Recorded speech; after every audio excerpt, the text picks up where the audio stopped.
Boa noite, estamos de volta de outra vez, como prometido, um passo para a vitória. Eu prometi para você semana passada e no meio da semana algumas pessoas comentando, inclusive já comentaram até um post que eu falei que nós íamos falar sobre maconha, já até comentaram, meu amigo Marcelo fez um comentário lá, né?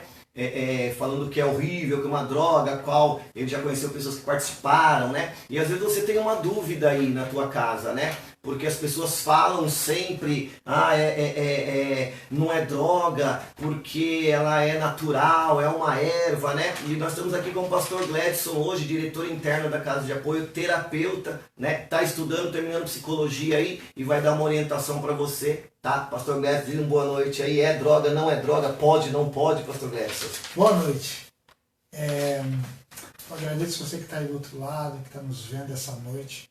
E acredito que você está ganhando muito seu tempo quando você está ouvindo e participando desse debate, que você pode interagir, que você pode mandar a sua pergunta, a sua dúvida, que nós vamos responder, nós vamos tentar aí te ajudar a solucionar esse problema. No meio da problema. semana, né, igual estão fazendo, né? Sim, é muito importante participar, porque esses debates eles têm que vir sempre à tona, a gente não pode deixar morrer esse combate, porque também o quanto investem no uso de droga. Exatamente. É pesado. Se eles não cansam, a gente também não pode cansar. E nós não vamos cansar. Nós vamos continuar aqui. Se você tiver a sua dúvida, você pode mandar o seu comentário, fazer a sua pergunta. Isso vai ser sempre bem-vindo. A gente está aí buscando pessoas que queiram nos ajudar e ser ajudados. Mas é droga. Fazemos aqui. É droga. É droga.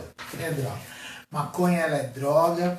A maconha, ela desencadeia várias comorbidades quando usada de forma abusiva, e manter o controle é praticamente impossível. Porque tem pessoas que dizem que não vicia. Tem pessoas que falam que não vicia. Só que a porta de entrada é a maconha. Então, a maconha unha tem algum agente químico viciante, mas as pessoas roem unha viciadas. Por quê? Porque o vício ele não está na substância. O vício ele está instalado na pessoa, no comportamento. O vício é o comportamento. O uso de droga é comportamental. A substância, ela traz prazer, ela gera uma série de efeitos orgânicos. Porém, sai do aspecto recreativo, né? E sim, começa a entrar em suprir algumas falhas, algumas dificuldades, algumas debilidades, conflitos internos que nós temos. Na verdade, o que a gente mais ouve é isso, é recreativo, eu uso só para ir no baile, eu uso só para isso, só para aquilo, mas quer dizer, você também começou usando só para alguma coisa. O início, né? O início ele é assim. Quem usa sabe.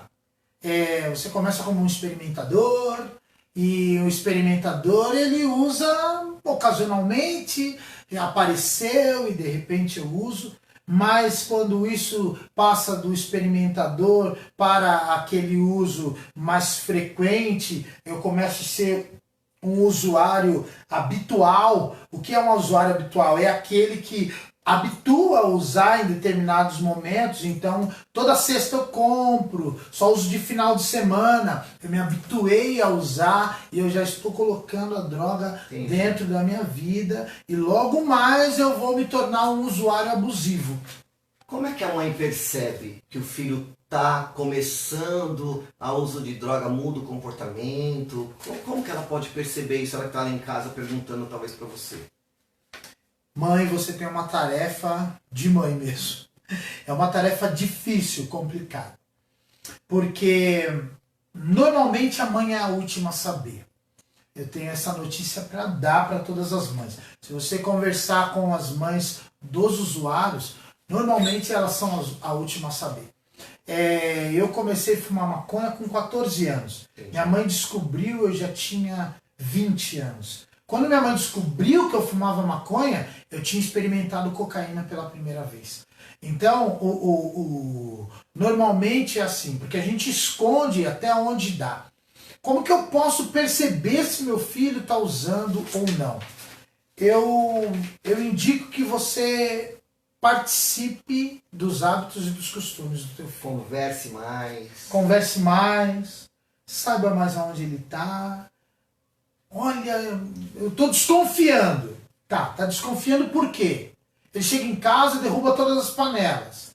Ele dorme, ele chega com os olhos vermelhos, ele ri demais, ele... Chega tarde em casa. Chega tarde em casa, ele Alguns começou... mudam o hábito, né? Que jogava videogame, hoje não joga mais, interagia no celular, hoje não interage mais, também é um sintomas, né? vai ficando mais apático em casa, porque o ambiente que ele se sente bem é o ambiente externo onde ele faz o uso. Normalmente ele não faz uso dentro de casa. Então o ambiente com os amigos se torna um ambiente mais gostoso, mais agradável, mais descolado. Então dentro de casa eu passo só o efeito do final do uso da droga, Entendi. que é o depressivo. Né? A droga ela provoca, mesmo a maconha, mesmo a maconha, ela provoca uma certa satisfação. Euforia. Então é uma euforia que a maconha, principalmente as pessoas confundem demais, porque ela é uma droga relaxante. Por ela ser uma droga relaxante, ela te deixa mais relaxado. Mas esse é um relaxado que gera prazer no usuário. Claro. Enquanto ele está no momento de prazer, ele está compartilhando com os amigos na rua, onde ele usou, etc., na festa, enfim. Ele passa o efeito da droga e ele passa um momento depressivo. Esse momento depressivo ele passa em casa, que é quando ele derruba as panelas, que é quando ele vai dormir, que é quando ele fica mais calado, que ele se ausenta e foge do pai e da mãe. Foge do pai e da mãe e começa a não participar muito dos assuntos.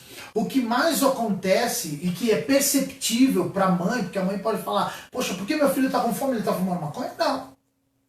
Né? Não é isso. Porém, se o seu filho chega com os olhos vermelhos, está ficando até tarde na rua, domingo você não consegue mais, não almoça mais em casa, e com a família, ele está tirando nota baixa na escola, dia você vai lá na escola e você acaba encontrando, olha, seu filho cabulou tal dia, começou a cabular a aula, defasagem no estudo, defasagem de aprendizagem, de QI, as notas começam a ficar baixas. Porque, na verdade, a maconha também, ela traz isso, né? A criança, porque geralmente começa com 12, 13 anos de idade, aí a criança ela já não consegue mais acompanhar até os colegas. Então. E isso já gera outro problema que é notável, que é o social, relacionamento social. Ele muda os grupos sociais. Nós vivemos em vários grupos sociais.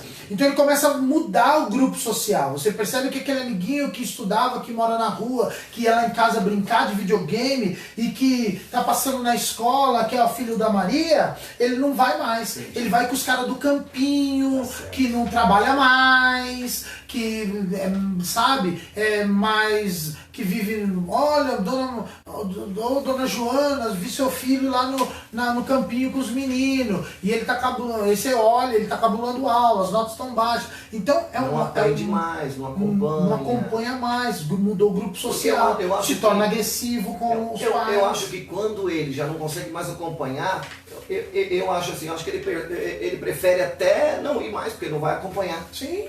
Porque a droga, a maconha, ela traz um esquecimento terrível, ou não? Sim. Conforme vai aumentando o uso, o tempo de uso, aumenta demais o déficit na memória. A memória a curto prazo ela fica muito atingida. Então o que acontece? As coisas que você aprende recentes, você não consegue memorizar. Você até consegue fazer a aquisição delas, dos estímulos, né, que os estímulos do mundo você coloca para dentro, você consegue perceber as coisas, mas você não consegue armazenar. A memória a curto prazo ela fica extremamente atingida. E quando você não tem essa memória a curto prazo, fica muito difícil de você colocar isso, lembrar depois. Entendi. Então, por essa deficiência, eu acabo deixando escola, eu começo já a não querer ir mais, para conseguir emprego fica difícil. E deixa eu te perguntar, e ela causa mesmo todo aquele transtorno, ela causa mesmo aquela euforia, aquela vontade de usar mais, depois ela causa paranoia, a pessoa que usa droga, ela tem por ficar mais tempo acordada, ou usar para fazer alguma coisa? Então, o uso ele é crescente. A doença que o uso de droga deixa bem claro que é uma doença. É uma doença. O uso de droga alimenta uma doença, não é a substância que é o problema. O uso de droga, ele alimenta uma doença chamada drogadição. A drogadição é o uso compulsivo, abusivo de drogas. É aquilo que você não consegue controlar. Essa adicção que é causada pelo uso de droga, que é alimentada pelo uso de droga, é uma compulsividade que está na parte comportamental, que é psíquica, né? Está no psique. Então, o que normalmente mais acontece é que a pessoa vai usando, e quem usa sabe. Eu vou falar porque eu já usei, né? Graças a Deus, infelizmente, hoje não uso mais. E hoje trabalho com isso. Há 15 anos eu não uso mais. Mas você começa fumando um fininho. O pessoal chama de fininho. É pouquinha maconha num pedaço de papel, então faz um cigarrinho mais fininho. E o pessoal chama de fininho. Você começa fumando um fininho. Aquilo já te deixa alterado, né? O pessoal chama de brisado, e já te deixa alterado o suficiente. Vai chegar uma hora que você está fumando um charuto que parece um dedo. E de repente usa outra droga. E aí, porque de se você repente, no caminho com as pessoas que usam droga, fatalmente ela vai te oferecer uma outra droga. É que nem eu falei, vai desencadeando outros problemas. Se eu estou num ambiente que eu já não estou mais ficando mais em casa, não é porque as pessoas não me recebem em casa. Sim, claro. É porque o que eu gosto de fazer não está mais compatível com o que tem dentro da minha casa. Então eu prefiro ficar fora. Continuar sempre oferecendo o melhor quarto, a melhor comida, o melhor relacionamento. A mãe fica com aquele bife acebolado esperando o filho chegar. Porém, o que acontece? Ele precisa aumentar esses estímulos e essas emoções. Entendi. Porque, na verdade, o uso de droga, ele é associado a fortes emoções. Entendi. Eu busco na favela, é ilícito, mexe com o sistema nervoso central, normalmente é usado em balada, em festa. Tudo isso são grandes estímulos emocionais. Então, quando eu sinto, eu uso droga e sou estimulado apenas com esses estímulos fortes, eles começam a se tornar comum. Por uma adaptação que a própria psique faz. Você se adapta. É que nem quando você compra uma roupa e a primeira vez que você veste ela é espetacular. Daí, mulher, acontece demais disso, né? Mulheres que me perdoem, mas é verdade. Aí depois que você usou 2, 3 vezes, ela já não tem o mesmo, não te empolga mais. Por quê? Porque você se psicoadaptou àquilo. E a gente também se psicoadapta a emoções. Então, você vai precisar de emoção mais forte, de um estímulo maior para sentir a mesma vibração e começa a perder os sentidos pequenos da vida. Então todo dia o cara tem que ter uma festa, ele todo dia vai ter que ter um grande estímulo. Vai fazer tudo para droga, ou seja, tudo que ele fizer vai ser voltado ao uso de maconha, no caso que nós estamos falando de maconha. O exemplo grande de hoje é o que acontece pelas ruas. Aquela multidão de gente naquelas festas urbanas que o pessoal chama de pancadão, né? Esses pancadões, eles são regados exatamente a isso. Exatamente. Há muita droga, mas existe muita droga porque existe muito consumidor. E existe muito consumidor porque as pessoas estão defasadas emocionalmente. Elas não conseguem. Lá elas se encontram. Por isso estamos fazendo isso. Para você ser um agente multiplicador. Agente multiplicador é aquela pessoa que participa, que nem hoje nós temos o PROERD, temos o GEPAD, temos algo da Polícia Civil também, que vai nas escolas fazer a prevenção, que é muito importante, e a mãe, o pai, o tio, o vizinho tem que ser esse agente multiplicador para fazer a prevenção. Porque o que acontece, pastor Gledson, é que as pessoas chegam aqui às vezes já adulto, com 30, 35 anos, e ele julga, usei maconha a minha vida inteira e não me fez mal, eu vim por causa do crack, mas ele não entendeu. Ele não conseguiu entender que o sistema nervoso central dele já estava abalado e o crack foi só mais um passo. Mais uma substância, porque a vida ficou entediante com Exatamente. a maconha. A pessoa não sente alegria. Tem uma hora que a pessoa acorda de manhã, o usuário de maconha ostensivo, vamos dizer assim, sim, que ele usa ostensivamente, constantemente, ele chega uma hora que se ele não fumar maconha, ele não dá risada. Se ele não fumar maconha, ele não come, ele não tem vontade de comer, ele fuma para comer, ele fuma para se divertir, para dar risada, ele fuma para dormir, porque senão ele não dorme direito, porque ela é uma droga relaxante, então lá. Então a vida dele começa a girar em torno disso, em torno da maconha, do uso da maconha, dos efeitos que a maconha traz. E acaba colocando ele naquele grupo social. Deixa eu te fazer uma pergunta. A mãe foi, encontrou lá a maconha nas coisas do filho, perguntou para ele. E ele falou, mãe, tô usando maconha. Fazer o quê? Então, é um tanto quanto complicado. Porque o primeiro passo é conversar. Sim. Através das etapas que a gente conversou aqui, porque isso, foram etapas, importante. As etapas que a gente conversou, você vai conseguir, a mãe vai conseguir detectar qual foi o avanço que ele está. Às vezes a pessoa percebe, que nem eu falei, que a mãe é a última a saber, percebe tarde demais. Se ela conseguir pegar isso cedo, pegar alguma falha, que nem você falou, na mochila, no bolso da calça, sabe? Sim. Pegar no muro, às vezes tem um furinho, você vai lá, tem uma ponta, né? Que é o finalzinho do baseado, do cigarro de maconha, tá escondido lá. Quando você consegue detectar isso cedo, você consegue conversar com ele. Entendi. Essa conversa é uma conversa que é sempre complicada. Por que o primeiro passo é a conversa? Porque a gente não tem grandes índices de recuperação, né, a parada do uso sem ajuda profissional. Sem ajuda profissional. Exatamente. E sem o desejo da pessoa. A pessoa primeiro tem que desejar. Sim. Desejou, eu quero, realmente eu estou fumando. Será que faz mal? Será que não faz? Vamos saber, vamos procurar. Aí é a hora do profissional. Entendi. Porque aí a gente consegue instruir antes de que a doença avance. Se instale mesmo na pessoa, porque depois que se instala a doença, muda de droga. É muito difícil. É muito difícil. O estímulo de outras drogas são terríveis. O da maconha também. Mas o estímulo se ele passa por uma droga estimulante, por exemplo, a liberação de dopamina no cérebro de um trago de crack é 150 vezes mais forte e mais poderoso do que um coito sexual.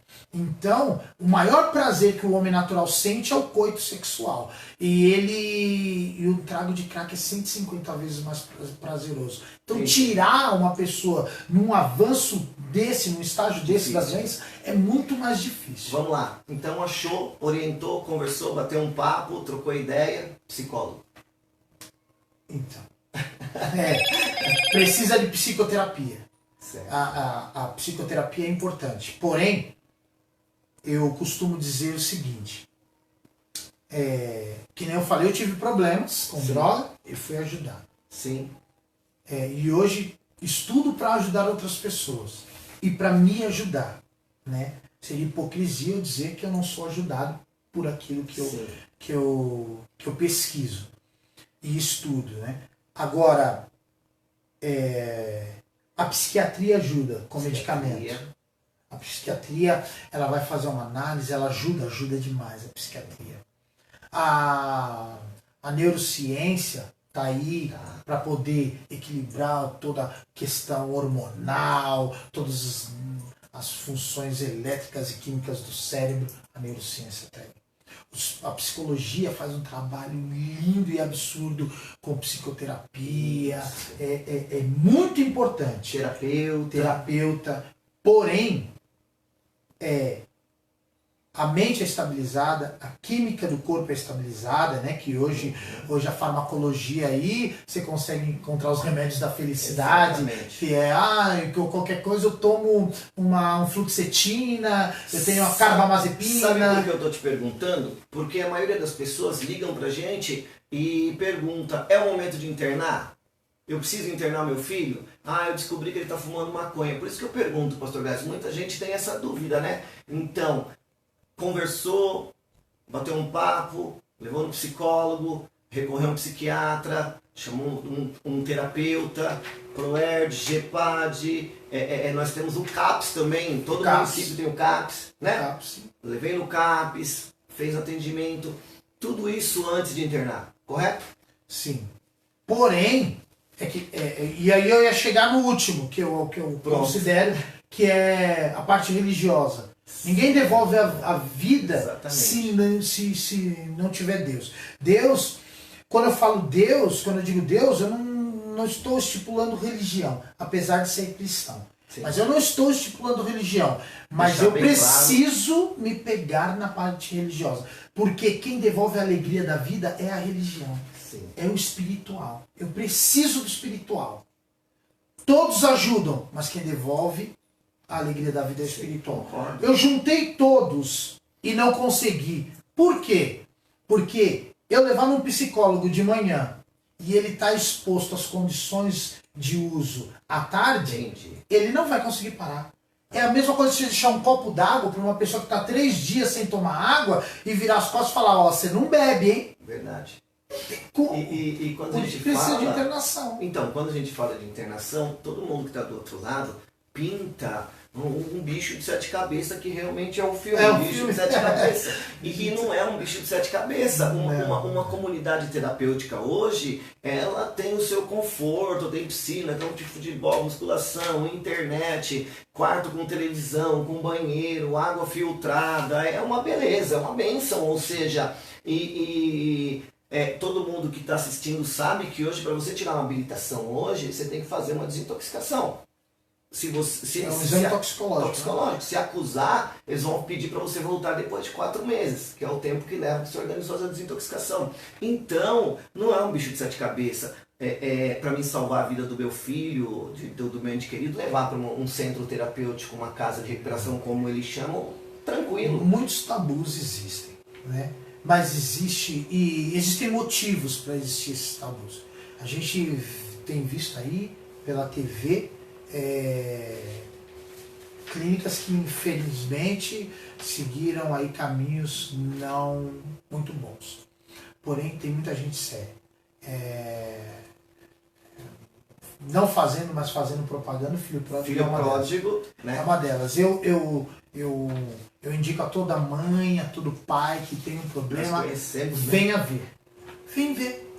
Vem aqui, você vai conhecer os alunos que estão internados, você vai conhecer os terapeutas que trabalham, você vai conhecer, nós moramos aqui, então conhecer o lugar onde vai ficar é muito importante. Às vezes eu vou internar, eu já vi mães que vão internar um aluno e olha, eu fui num escritório e eles me mostraram umas fotos de onde ele vai ficar 3 meses né, tem um tempo sem visita, né, e depois que eu vou ver ele, se o terapeuta achar que ele pode, Entendi. Toma cuidado. Cada um tem um método, não estou criticando outros métodos. Porém, o acompanhamento, quando a família acompanha, você sabe o que está acontecendo. Eu acho que a família é o ponto principal numa recuperação. Um ponto principal, não se sente abandonado, telefone todos os dias, né? Eu acho que é isso aí mesmo. Só como nós estamos aqui para estourar o tempo, Pastor Gleves, me fala um pouquinho aí. Esquizofrenia. Tabu. Temos 2 tabus. Um, esquizofrenia, e outro, legalização ou não. Vamos lá, esquizofrenia. Um está ligado ao outro, né? Mas diz a esquizofrenia. Eu tenho certeza que hoje, o surto de esquizofrênico tá fora do comum. O negócio tá horrível. Uso de maconha, que o pessoal chama de bala, de doce. O uso de lança-perfume mata. Não tá matando pouco. Exatamente. Exatamente. Se seu filho olha para os lados, vê vultos, ouve vozes, ele pode muito provavelmente, e faz uso de maconha, ele pode muito provavelmente ter desenvolvido uma doença chamada esquizofrenia. Perdemos a conexão. Voltou a conexão. Desculpa, voltou a conexão. Vamos lá. Esquizofrenia. Então, eu falei, mas talvez não tenha sido traduzido para a gente ver, teve um probleminha, mas esquizofrenia é doença, é uma doença, é incurável, desenvolve, principalmente com o uso abusivo, continuar com o uso abusivo. Então, seu filho ouve vozes, seu filho vê vulto, ou se você não consegue falar isso pra ele, não fala pra ti, mas você percebe que ele vê uns vultos, que ouve umas vozes, e que ele conversa com alguém que você acha que é um amiguinho imaginário, se ele tem mais de 15 anos de idade, ele tem uma probabilidade. Voltou? Voltamos. Perdão, gente, voltamos aqui. Esquizofrenia rapidinho, porque depois eu quero saber, libera ou não libera? Então, a gente tem 5 minutos, o técnico ali ele passou o tempo pra gente. Então, ó, veja só. Se seu filho tem esses sintomas, eu espero que os sintomas tenham chegado até aí, muito provavelmente ele desenvolveu esquizofrenia, que ela é crescente, ela não para. Ela vai atingindo mais estágios se não tratada. Ela precisa de medicamento. Precisa de se abster do uso de droga. Não tem como. A maconha é uma fábrica de esquizofrênicos. Exatamente. A maconha é uma fábrica de esquizofrênicos. E eu preciso... o esquizofrênico ele não percebe, porque quando ele usa, as vozes diminuem na cabeça dele, ele se sente melhor, então ele acha que o uso da maconha está fazendo bem para ele. Libera ou não libera? Libera ou não libera? Tem muita não gente libera. lá, porque... Deixa eu encerrar. Voltou? Perdão, gente, voltou. O que eu estava falando é que muita gente do outro lado, nós vamos ter um monte de pergunta, muita gente, porque é um tabu, libera ou não libera. Tem muita gente que quer que libere, né? Sim. Porque não conhece essa parte a qual nós estamos falando, né? E conhece. faz exatamente o uso do texto de que a maconha é usada numa série de tratamentos. Sim, e é verdade, verdade. Verdade. Nessa questão, eu concordo. Se o médico indicar, você passa no médico, você faz uma série de análise, você faz uma série de exames, passa com um psiquiatra, Não é fumado, é sintetizado, não é fumado, então, é outra história. Agora, liberar para o uso, que nem a bebida, nós já temos problemas com álcool, nós temos problema... Não libera. Não libera. O Brasil não tem nem estrutura para isso. A gente não consegue nem divulgar o uso. Quantas propagandas você vê combatendo o uso? Se você libera isso daí, não existe combate contra. Vai desencadear uma fábrica de esquizofrênicos que as famílias vão estar extremamente... As mães e os pais vão ficar malucos. Bom, eu espero realmente que você tenha aproveitado. Sexta-feira, um passo para a vitória aqui de novo. Nós vamos escolher um tema, você nos ajuda a escolher um tema, nós vamos escolher e vamos interagir com você, tá bom? Quero agradecer meu amigo Clarisvaldo, tá aí do outro lado, um abraço para você. Samuel Brasil, Deus abençoe a tua vida, um abraço. Pastor Leonardo, um abraço. Pastor Alexandre, Pastor Geraldo e nosso psicólogo, que é uma bênção, vai estar aqui. Osvaldo, Dr. Osvaldo Pazini, vou chamar ele, vai participar e vai poder esclarecer muita coisa para você. Para você, um final de semana abençoado, que Deus possa abrir a janela do céu sobre a tua vida. E se você tem alguém com problema na tua casa, nós estamos aqui à disposição, não é isso, Pastor Lécio? Sim. Um abraço. Um abraço, boa noite.